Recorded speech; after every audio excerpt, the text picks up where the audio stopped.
संस्कृत ही देववाणी आहे, तशीच ती वेदवाणी आहे. संस्कृताचं महत्व अनन्यसाधारण आहे. संस्कृतामध्ये एवढी विपुल ग्रंथसंपदा आहे, जी भारतीय संस्कृतीची धरोहर आहे. त्यामध्ये शरीरशास्त्र आहे, वैद्यकशास्त्र आहे, तंत्रशास्त्र आहे, रसायनशास्त्र आहे. अशा सगळ्या शास्त्रांवर संस्कृतमध्ये विपुल साहित्य आहे. जयतु संस्कृतमच्या नावाखाली अनेक उपक्रम भारतातल्या निरनिराळ्या प्रांतामध्ये चालू आहेत. काल लाईफ पॉझिटिव्हला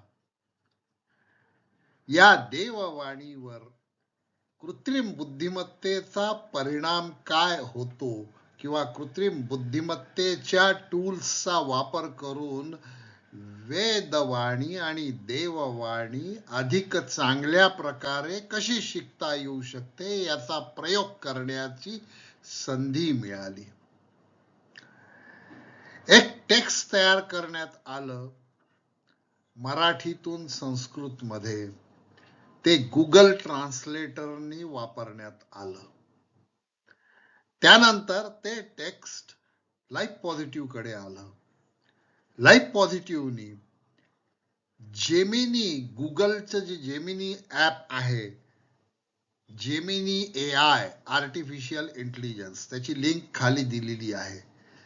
त्याच्यामध्ये ते टेक्स्ट टेस्ट करून त्यातल्या चुका शोधण्याचं काम प्रॉम्प्ट जेमिनीला देण्यात आलं. पण जेमिनी अजूनही संस्कृतला ओळखत नाही.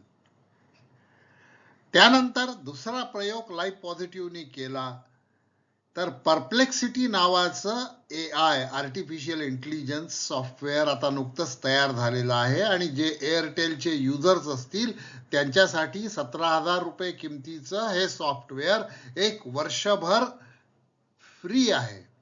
ते तुम्ही वापरू शकता. या परप्लेक्सिटी AIनी या वेदवाणीच्या टेक्स्टमध्ये 10 सुंदर सूचना दिल्यात.